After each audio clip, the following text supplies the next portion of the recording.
ಓಂ ಗಣಾನಾನ್ತ್ವಾ ಗಣಪತಿಗುಂ ಹವಾಮಹೇ ಕವಿಂ ಕವೀನಾಮುಪಮಶ್ರವಸ್ತಮಂ ಜ್ಯೇಷ್ಠರಾಜಂ ಬ್ರಹ್ಮಣಾನ್ ಬ್ರಹ್ಮಣಸ್ಪತ ಆನಶೃಣ್ವನ್ನೋತಿಭಿಸ್ಸೇದಸಾದನಂ ಶ್ರೀವಿಘ್ನೇಶ್ವರಾಯ ನಮಃ. ಓಂ ಪ್ರಣೋ ದೇವಿ ಸರಸ್ವತಿ ವಾಜೇಭಿರ್ವಾಜಿನೀವತಿ ಧೀನಾಮವಿತ್ರ್ಯವತೋ ಸಂಸರಸ್ವತ್ಯೈ ನಮಃ. ಓಂ ನಮಃ ಸೂರ್ಯಾಯ ಚಂದ್ರಾಯ ಮಂಗಳಾಯ ಬುಧಾಯ ಚ ಗುರುಶುಕ್ರಶನಿಭ್ಯಶ್ಚ ರಾಹವೇ ಕೇತವೇ ನಮಃ. ಪ್ರೀತಿಯ ಸ್ನೇಹಿತ ಮಿತ್ರರೇ, ನೀವು ಇನ್ನೂ ಕೂಡ ನಮ್ಮ ಚಾನಲನ್ನು ಸಬ್ಸ್ಕ್ರೈಬ್ ಮಾಡದೇ ಇದ್ದಲ್ಲಿ ಎಲ್ಲ ಜ್ಯೋತಿಷ್ಯಕ್ಕೆ ಸಂಬಂಧಪಟ್ಟಂಥ ವಿಡಿಯೋಗಳಿಗಾಗಿ ತಪ್ಪದೆ ನಮ್ಮ ಚಾನಲನ್ನು ಸಬ್ಸ್ಕ್ರೈಬ್ ಮಾಡಲು ಮರೆಯದಿರಿ. ನಿಮಗೆ ವೃಶ್ಚಿಕ ರಾಶಿಯವರಿಗೆ ಈ ತಿಂಗಳು ಶುಭಪ್ರದವಾಗಿ ಆರೋಗ್ಯಪೂರ್ಣವಾಗಿ ಎಲ್ಲ ಯೋಗ ಭಾಗ್ಯಗಳು ನಿಮಗೆ ಪ್ರಾಪ್ತಿಯಾಗಲಿ ಎಂದು ದೇವರ ಚರಣ ಕಮಲಗಳಲ್ಲಿ ಪ್ರಾರ್ಥಿಸುತ್ತಾ, ಆಗಸ್ಟ್ ತಿಂಗಳು ನಿಮ್ಮ ಎಲ್ಲ ಇಷ್ಟಾರ್ಥಗಳು ನೆರವೇರಲಿ. ಈ ವಿಡಿಯೋದಲ್ಲಿ ನಿಮ್ಮ ಸಂಪೂರ್ಣವಾದಂತಹ ಈ ತಿಂಗಳ ವಿವರಗಳನ್ನು ನೀಡುತ್ತಿದ್ದೇನೆ. ಉದ್ಯೋಗ, ವೃತ್ತಿ, ಪ್ರೇಮ ಜೀವನ, ಕುಟುಂಬ ಜೀವನ, ಆರೋಗ್ಯದ ಜೀವನ, ವೃತ್ತಿಯ ಜೀವನ ಹಾಗೂ ಪರಿಹಾರಗಳು ಹಾಗೂ ಆರಾಧನೆಗಳು ಎಲ್ಲ ಈ ಒಂದು ವಿಚಾರಗಳನ್ನು ಈ ವಿಡಿಯೋದಲ್ಲಿ ನೀವು ತಿಳಿದುಕೊಳ್ಳಬಹುದು. ಪ್ರಾರಂಭದಿಂದ ಕೊನೆಯವರೆಗೂ ವಿಡಿಯೋವನ್ನು ಸಂಪೂರ್ಣವಾಗಿ ನೋಡಿ ಹಾಗೂ ಎಲ್ಲ ವಿಚಾರಗಳನ್ನು ತಿಳಿದುಕೊಳ್ಳಿ. ನಿಮ್ಮ ಆತ್ಮೀಯರಿಗೂ ಈ ವಿಡಿಯೋವನ್ನು ಶೇರ್ ಮಾಡಲು ಮರೆಯದಿರಿ. ಸ್ನೇಹಿತರೆ, ಈ ನಿಮಗೆ ವೃಶ್ಚಿಕ ರಾಶಿಯವರಿಗೆ ಆಗಸ್ಟ್ ತಿಂಗಳು ಒಂದು ಆತ್ಮ ಮೌಲ್ಯ ಮತ್ತು ಗಂಭೀರ ಚಿಂತನಕ್ಕೆ ಧ್ಯಾನ ಕೇಂದ್ರಿತ ಸಮಯವಾಗಲಿದೆ. ಕೆಲವು ಆಂತರಿಕ ಬದಲಾವಣೆಗಳಾಗಬಹುದು. ಹೊಸ ನಿರ್ಧಾರಗಳ ದಾರಿ ತೋರುವಂಥ ಸಾಧ್ಯತೆ ಇದೆ. ಸತತ ಪ್ರಯತ್ನ ಮತ್ತು ಶಾಂತ ಚಿಂತನೆಯಿಂದ ಯಶಸ್ಸು ಸಾಧ್ಯವಾಗಲಿದೆ. ಹಣಕಾಸಿನಲ್ಲಿ ಬೆಳವಣಿಗೆ ದೊರಕಲಿದೆ. ಆದರೆ ಸಂಬಂಧಗಳಲ್ಲಿ ತುಂಬ ಈ ತಿಂಗಳಲ್ಲಿ ತಾಳ್ಮೆ ಅಗತ್ಯ. ಇನ್ನು ಈ ತಿಂಗಳ ನಿಮ್ಮ ಉದ್ಯೋಗ ಮತ್ತು ವೃತ್ತಿಗನುಗುಣವಾಗಿ ನೋಡುವುದಾದರೆ ಕೆಲಸದಲ್ಲಿ ಬದಲಾವಣೆಗಳಿಗೆ ಅವಕಾಶಗಳಾಗಬಹುದು. ಹೊಸ ಹುದ್ದೆ ನಿಮಗೆ ಪ್ರಾಪ್ತಿಯಾಗಬಹುದು ಅಥವಾ ಹೊಸ ಜಾಗಕ್ಕೆ ನಿಮಗೆ ವರ್ಗಾವಣೆಯಾಗಬಹುದು. ಗೌರ್ಮೆಂಟಿಗೆ ಸಂಬಂಧಪಟ್ಟಂತೆ ಮಾಡತಕ್ಕಂಥ ಕೆಲಸ ಕಾರ್ಯಗಳಲ್ಲಿ ಒಳ್ಳೆಯ ಯಶಸ್ಸು ದೊರಕಲಿದೆ. ಇನ್ನು ನಿಮ್ಮ ವೃತ್ತಿಯಲ್ಲಿ ಈ ತಿಂಗಳು ಸ್ವಲ್ಪ ಬದಲಾವಣೆಗಳಾಗಿ ಒಳ್ಳೆಯ ಒಂದು ಯಶಸ್ಸು ದೊರೆಯುವಂಥ ತಿಂಗಳಾಗಲಿದೆ. ಆಗಸ್ಟ್ ತಿಂಗಳ 8ರಿಂದ 20ನೇ ತಾರೀಕಿನ ಒಂದು ಮಧ್ಯಕಾಲದಲ್ಲಿ ಅಧಿಕೃತ ಪ್ರವಾಸ ಅಥವಾ ಟ್ರೈನಿಂಗಿಗೆ ನಿಮಗೆ ಒಳ್ಳೆಯ ಅವಕಾಶಗಳು ಕೂಡಿ ಬರಲಿದೆ. ಉನ್ನತ ಅಧಿಕಾರಿಗಳೊಂದಿಗೆ ನಿಖರವಾಗಿ ವರ್ತಿಸಿದರೆ ಈ ತಿಂಗಳು ನಿಮಗೆ ಪ್ರಶಂಸೆ ಸಿಗುವಂತಹ ಒಂದು ತಿಂಗಳಾಗಲಿದೆ. ಸರ್ಕಾರಿ ಮತ್ತು ಬಾಂಡ್ ಕ್ಷೇತ್ರದಲ್ಲಿ ಕೆಲಸ ಮಾಡುವವರಿಗೆ ಉತ್ತಮ ಸಮಯವಾಗಿರಲಿದೆ. ಇನ್ನು ಪ್ರೈವೇಟ್ ಆಗಿ ಕೆಲಸ ಮಾಡತಕ್ಕಂಥವರು ನಿಮ್ಮ ಕೆಲಸ ಕಾರ್ಯಗಳಲ್ಲಿ ಸ್ವಲ್ಪ ಎಚ್ಚರಿಕೆಯನ್ನು ಮಾಡಿಕೊಳ್ಳಿ. ಮೇಲಧಿಕಾರಿಗಳಿಂದ ನಿಮಗೆ ಸಣ್ಣ ಪುಟ್ಟ ತೊಂದರೆ ಕಿರಿಕಿರಿಗಳಾಗಬಹುದು. ಮನಸ್ಸಿಗೆ ಸ್ವಲ್ಪ ಉದ್ಯೋಗದಲ್ಲಿ ಗೊಂದಲಗಳಾಗಬಹುದು. ಪ್ರೈವೇಟ್ ಕೆಲಸ ಕಾರ್ಯಗಳನ್ನು ಮಾಡ್ತಕ್ಕಂಥವರು ಸ್ವಲ್ಪ ಎಚ್ಚರಿಕೆಯನ್ನು ಮಾಡಿಕೊಳ್ಳಿ. ನಿರ್ಲಕ್ಷ್ಯ ಬೇಡ. ಆದಷ್ಟು ಕಚೇರಿಯಲ್ಲಿ ರಾಜಕೀಯದಿಂದ ದೂರವಿರಿ. ನಿಮ್ಮ ಕೆಲಸಕ್ಕೆ ಆದ್ಯತೆಯನ್ನು ನೀಡಿ ಹೆಚ್ಚಿನ ಪ್ರಯತ್ನವನ್ನು ಮಾಡಿ. ಇನ್ನು ಈ ತಿಂಗಳ ನಿಮ್ಮ ವ್ಯಾಪಾರ ಬಿಸಿನೆಸ್ಸಿಗೆ ಸಂಬಂಧಪಟ್ಟಂತೆ ಲಾಭದ ಸಮಯ. ಆದರೆ ಸಣ್ಣ ಬಿಕ್ಕಟ್ಟುಗಳಿಗೆ ಸಿದ್ಧರಾಗಿರಿ. ಆದಷ್ಟು ಯಾವುದೇ ಕೆಲಸದಲ್ಲಿ ವ್ಯಾಪಾರದಲ್ಲಿ ನಿರ್ಲಕ್ಷ್ಯ ಬೇಡ. ಆಗಸ್ಟ್ 14ನೇ ತಾರೀಕಿನ ನಂತರ ಹೊಸ ಪಾರ್ಟ್ನರ್ಶಿಪ್ ಅಥವಾ ನೂತನ ಯೋಜನೆ ಆರಂಭದ ಸಮಯ ಹಾಗೂ ಈ ಒಂದು ವ್ಯಾಪಾರದ ಸಂಬಂಧದಲ್ಲಿ ಕೃಷಿಗೆ ಸಂಬಂಧಪಟ್ಟಂತೆ ದ್ರವ ಇಂಧನ, ರಾಸಾಯನಿಕ ಹಾಗೂ ತಾಂತ್ರಿಕ ಕ್ಷೇತ್ರದಲ್ಲಿ ನಿಮಗೆ ವ್ಯಾಪಾರದಲ್ಲಿ ಒಳ್ಳೆಯ ಲಾಭ ಕಂಡು ಬರತಕ್ಕಂತಹ ತಿಂಗಳು. ಆದಷ್ಟು ಸಹ ವ್ಯವಹಾರಿಕರಲ್ಲಿ ನಂಬಿಕೆ ಸ್ಥಾಪನೆ ಅಗತ್ಯ. ವ್ಯಾಪಾರದಲ್ಲಿ ಒಳ್ಳೆಯ ಲಾಭಗಳು ದೊರಕಲಿದೆ. ರಿಯಲ್ ಎಸ್ಟೇಟ್ ವ್ಯಾಪಾರದಲ್ಲಿ ನಿಮ್ಮ ವ್ಯಾಪಾರ ಕುಗ್ಗಲಿದೆ. ಹಾಗೂ ಸಣ್ಣ ಪುಟ್ಟ ಎಲೆಕ್ಟ್ರಾನಿಕ್ಸ್ಗೆ ಸಂಬಂಧಪಟ್ಟಂಥ ವ್ಯಾಪಾರಗಳಲ್ಲಿ ಹೆಚ್ಚಿನ ವ್ಯಾಪಾರಗಳು ಕಂಡುಬರಲಿದೆ. ಈ ತಿಂಗಳಲ್ಲಿ ಆದಷ್ಟು ಸ್ವಲ್ಪ ವ್ಯವಹಾರದಲ್ಲಿ ವ್ಯಾಪಾರದಲ್ಲಿ ಕಾಗದ ಪತ್ರಗಳ ವಿಚಾರದಲ್ಲಿ ಎಲ್ಲ ಎಚ್ಚರಿಕೆ ಇರಲಿ. ಯಾರಾದರೂ ನಿಮಗೆ ಮೋಸ ಮಾಡುವಂಥ ಸಾಧ್ಯತೆಗಳು ಕಂಡುಬರಲಿದೆ. ನಿರ್ಲಕ್ಷ್ಯ ಬೇಡ. ಸಣ್ಣ ತಪ್ಪಿನಿಂದ ದೊಡ್ಡ ಅನಾಹುತವನ್ನು ತಪ್ಪಿಸಿಕೊಳ್ಳಿ. ಒಪ್ಪಂದಗಳಲ್ಲಿ ಆದಷ್ಟು ಜಾಗರೂಕತೆ ತಂದುಕೊಳ್ಳಿ. ದಾಖಲೆ ಆದಷ್ಟು ಸ್ಪಷ್ಟವಾಗಿರತಕ್ಕಂಥದ್ದು ಉತ್ತಮ. ಇನ್ನು ಹಣಕಾಸಿನ ವ್ಯವಹಾರವನ್ನು ನೋಡುವುದಾದರೆ ಸಣ್ಣ ಮಟ್ಟದ ಹೂಡಿಕೆಗಳು ಲಾಭ ತಂದುಕೊಡಲಿದೆ. ಹಳೆಯ ಸಾಲ ನಿವಾರಣೆಗೆ ಈ ತಿಂಗಳು ಉತ್ತಮ ಸಮಯ. ಆಗಸ್ಟ್ 5, 11, 27ನೇ ತಾರೀಕು ಹಣಕಾಸಿಗೆ ಅನುಕೂಲಕರವಾದಂತಹ ದಿನಗಳು.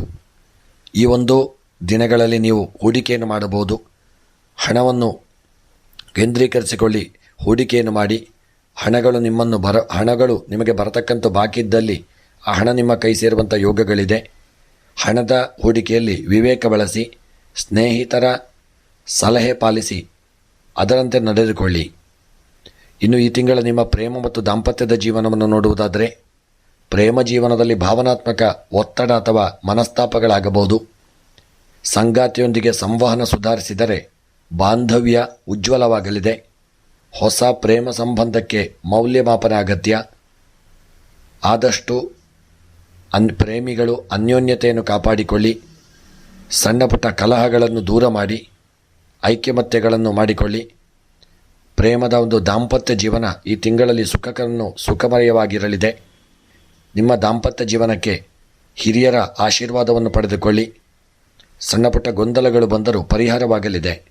ಅಹಂಕಾರ ಬಿಡಿ, ಸಂಕೋಚವಿಲ್ಲದೆ ಸಂಭಾಷಿಸಿ ಸತ್ಯವನ್ನು ನುಡಿಯತಕ್ಕಂಥದ್ದು ಉತ್ತಮ. ಕುಟುಂಬ ಮತ್ತು ಸಂಬಂಧಗಳ ವಿಚಾರ ನೋಡುವುದಾದರೆ ಕುಟುಂಬದಲ್ಲಿ ಶಾಂತಿ ಇರಲಿದೆ.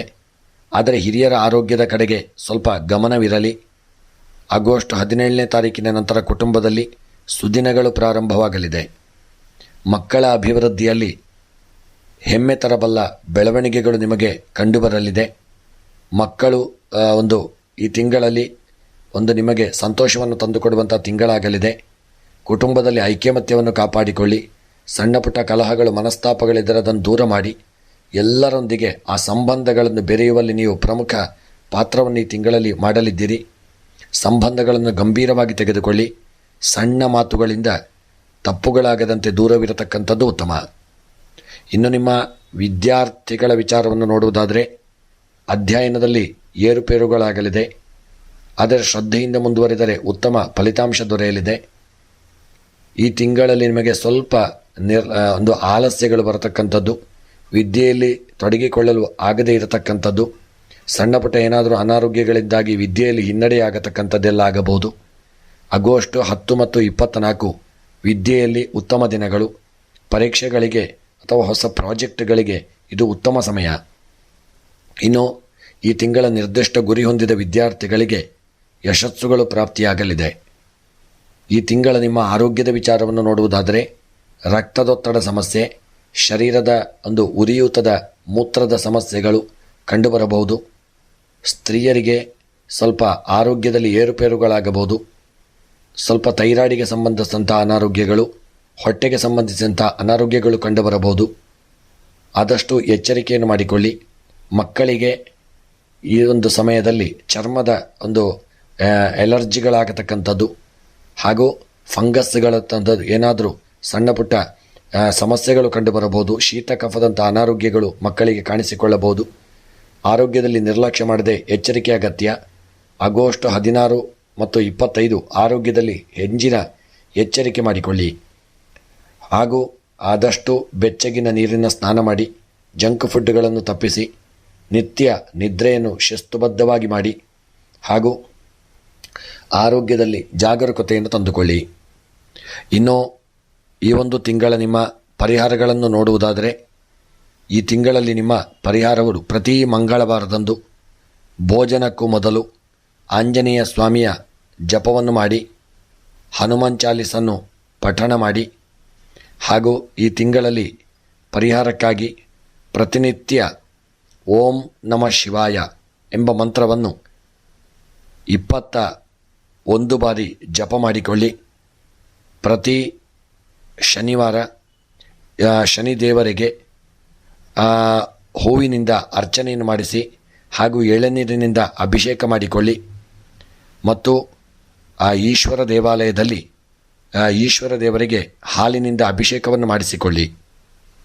ಹೆಚ್ಚಿನ ಪರಿಹಾರಕ್ಕಾಗಿ ಸ್ತ್ರೀಯರಿಗೆ ವಸ್ತ್ರವನ್ನು ದಾನ ಮಾಡಿ ಅವರ ಆಶೀರ್ವಾದವನ್ನು ಪಡೆದುಕೊಂಡಲ್ಲಿ ನಿಮಗೆ ಮುತ್ತೈದೆಯರ ಅನುಗ್ರಹದಿಂದಾಗಿ ನಿಮ್ಮ ಕೆಲಸ ಕಾರ್ಯಗಳು ಶುಭವಾಗಲಿದೆ. ಹಾಗೂ ಕೆಂಪು ಬಟ್ಟೆಯನ್ನು ಧರಿಸಿಕೊಳ್ಳಿ. ತುಳಸಿ ಸಸಿಯನ್ನು ಯಾರಿಗಾದರೂ ದಾನ ಮಾಡಿ. ಇದರಿಂದ ನಿಮ್ಮ ಕಷ್ಟಗಳು ಪರಿಹಾರವಾಗಲಿದೆ. ಇಷ್ಟಾರ್ಥಗಳು ಈ ಒಂದು ಪರಿಹಾರದಿಂದಾಗಿ ಸಿದ್ಧಿಯಾಗಲಿದೆ. ಇನ್ನು ಈ ತಿಂಗಳ ನಿಮ್ಮ ಶುಭ ಮಾಹಿತಿಯನ್ನು ನೋಡುವುದಾದರೆ, ಈ ತಿಂಗಳ ನಿಮ್ಮ ಒಂದು ಶುಭ ಸಂಖ್ಯೆಗಳು 9, 18 ಮತ್ತು 27 ಈ ತಿಂಗಳ ನಿಮ್ಮ ಶುಭ ದಿನಗಳು, ಶುಭ ಸಂಖ್ಯೆಗಳು. ಇನ್ನು ಶುಭ ಬಣ್ಣಗಳು ಕೆಂಪು ಮತ್ತು ಕಪ್ಪು. ಆದಷ್ಟು ಈ ಕೆಂಪು ಮತ್ತು ಕಪ್ಪನ್ನು ಬಣ್ಣಗಳನ್ನು ನೀವು ಧರಿಸಿಕೊಳ್ಳಿ. ಆದಷ್ಟು ಇದನ್ನು ಪಾಲನೆ ಮಾಡಿಕೊಳ್ಳಿ. ಈ ತಿಂಗಳ ನಿಮ್ಮ ಶುಭ ದಿಕ್ಕನ್ನು ನೋಡುವುದಾದರೆ, ಈ ತಿಂಗಳ ನಿಮ್ಮ ಶುಭ ದಿಕ್ಕು ದಕ್ಷಿಣ ದಿಕ್ಕು. ಈ ತಿಂಗಳು ನಿಮಗೆ ದಕ್ಷಿಣ ದಿಕ್ಕು ತುಂಬ ಶುಭವನ್ನು ತಂದುಕೊಡಲಿದೆ. ಶುಭ ಹೂವನ್ನು ನೋಡುವುದಾದರೆ ಕೇತು ಮಾಲೆ ನಿಮಗೆ ಶುಭವನ್ನು ತಂದುಕೊಡಲಿದೆ. ಈ ತಿಂಗಳ ನಿಮ್ಮ ಶುಭ ರತ್ನವನ್ನು ನೋಡುವುದಾದರೆ, ಈ ತಿಂಗಳ ನಿಮ್ಮ ಶುಭ ರತ್ನ ಕೋರಲ್ ರತ್ನ. ಆದಷ್ಟು ಇದನ್ನು ನೀವು ಬಳಸಿಕೊಳ್ಳಿ. ಈ ತಿಂಗಳು ನಿಮಗೆ ಈ ರತ್ನದಿಂದಾಗಿ ಶುಭ ಪ್ರಾಪ್ತಿಯಾಗಲಿದೆ. ಇನ್ನು ಈ ಒಂದು ತಿಂಗಳ ನಿಮ್ಮ ಶ್ರೇಷ್ಠ ದಿನಗಳನ್ನು ನೋಡುವುದಾದರೆ, 5ನೇ ತಾರೀಕು, 9ನೇ ತಾರೀಕು, 14 ಮತ್ತು 21, 28 ಇದಿಷ್ಟು ದಿನಗಳು ಈ ತಿಂಗಳಲ್ಲಿ ನಿಮಗೆ ಶ್ರೇಷ್ಠ ದಿನಗಳಾಗಿರಲಿದೆ. ಹಾಗೂ ಎಚ್ಚರಿಕೆಯ ದಿನಗಳನ್ನು ನೋಡುವುದಾದರೆ 6, 13, 20 ಮತ್ತು 26 ಈ ತಿಂಗಳ ನಿಮ್ಮ ಎಚ್ಚರಿಕೆಯ ದಿನಗಳು. ಈ ಒಂದು ದಿನಗಳಲ್ಲಿ ಯಾವುದೇ ಶುಭ ಕಾರ್ಯಗಳನ್ನು ಮಾಡದೇ ಇರಿ. ಹೊಸ ಕೆಲಸ ಕಾರ್ಯಗಳನ್ನು ಮಾಡದೇ ಇರುವಂಥದ್ದು ಉತ್ತಮ. ಶ್ರೇಷ್ಠ ದಿನಗಳನ್ನು ಮಾಡಿಕೊಳ್ಳಿ. ಎಲ್ಲ ನಿಮಗೆ ಯಶಸ್ಸನ್ನು ಭಗವಂತ ಅನುಗ್ರಹಿಸಲಿದ್ದಾನೆ. ಸ್ನೇಹಿತರೆ, ಈ ತಿಂಗಳ ನಿಮ್ಮ ಒಂದು ಸಂದೇಶವನ್ನು ನೋಡುವುದಾದರೆ, ಈ ತಿಂಗಳಲ್ಲಿ ಆದಷ್ಟು ತಾಳ್ಮೆಯು, ಧೈರ್ಯವು ನಿಮ್ಮ ಮೂಲ ಶಕ್ತಿಗಳಾಗಲಿದೆ. ನಿಮ್ಮ ನಿಶ್ಚಿತ ದಾರಿಯಲ್ಲಿ ಸಾಗಿದರೆ ಯಾವುದೇ ಕತ್ತಲು ನಿಮ್ಮ ಬೆಳಕನ್ನು ಮುಚ್ಚಲಾಗದು. ಹಾಗಾಗಿ ಇದನ್ನು ಅಳವಡಿಸಿಕೊಳ್ಳಿ. ನಿಮಗೆಲ್ಲ ಈ ತಿಂಗಳು ಶುಭವನ್ನು ತಂದುಕೊಡಲಿ. ನಿಮ್ಮ ಸರ್ವ ಕಷ್ಟಗಳಿದ್ದಲ್ಲೂ ಪರಿಹಾರವಾಗಲಿ. ಹಾಗೂ ಏನೇ ವಿಚಾರಗಳಿದ್ದರೂ ನೀವು ನಮ್ಮನ್ನು ಸಂಪರ್ಕಿಸಬಹುದು. ನಿಮ್ಮ ಜಾತಕವನ್ನು ಒಂದು ಸಲ ಪರಿಶೀಲನೆ ಮಾಡಿಕೊಳ್ಳಿ. ಉತ್ತಮ ಒಂದು ಜ್ಯೋತಿಷಿಯೊಂದಿಗೆ ನಿಮ್ಮ ಜಾತಕವನ್ನು ಪರಿಶೀಲನೆ ಮಾಡಿ ಸರ್ವ ಕಷ್ಟಗಳಿದ್ದಲ್ಲಿ ಪರಿಹಾರ ಮಾಡಿಕೊಳ್ಳಿ. ಶುಭ ಸಮಯವನ್ನು ನೋಡಿಕೊಳ್ಳಿ. ಎಲ್ಲ ನಿಮ್ಮ ಇಷ್ಟಾರ್ಥಗಳು ಈ ತಿಂಗಳಲ್ಲಿ ನೆರವೇರಲಿ ಎಂದು ಆ ಭಗವಂತನ ಚರಣ ಕಮಲಗಳಲ್ಲಿ ಪ್ರಾರ್ಥಿಸುತ್ತಾ, ಸ್ನೇಹಿತರೆ, ಈ ವಿಡಿಯೋ ನಿಮಗೆ ಇಷ್ಟವಾಗಿದ್ದಲ್ಲಿ ಕಮೆಂಟ್ ಬಾಕ್ಸ್ನಲ್ಲಿ ಓಂ ಗಂಗಣಪತಯೇ ನಮಃ ಎಂಬ ಕಮೆಂಟನ್ನು ಮಾಡಿ. ನಿಮಗೆ ಶುಭಪ್ರದವಾಗಿರಲಿ. ಪ್ರತಿ ವಿಡಿಯೋಗಳಿಗಾಗಿ ನಮ್ಮ ಚಾನಲನ್ನು ಸಬ್ಸ್ಕ್ರೈಬ್ ಮಾಡಲು ಮರೆಯದಿರಿ. ನಿಮಗೆ ಏನೇ ಡೌಟ್ಗಳಿದ್ದರೂ ನೀವು ನಮ್ಮನ್ನು ಸಂಪರ್ಕಿಸಬಹುದು. ಎಲ್ಲರಿಗೂ ಈ ತಿಂಗಳು ಶುಭಪ್ರದವಾಗಲಿ ಎಂದು ಸ್ಮರಣೆಯನ್ನು ಮಾಡುತ್ತಾ ವಿಡಿಯೋವನ್ನು ಮುಕ್ತಾಯ ಮಾಡುತ್ತಿದ್ದೇನೆ. ತಪ್ಪದೆ ನಮ್ಮ ಚಾನಲನ್ನು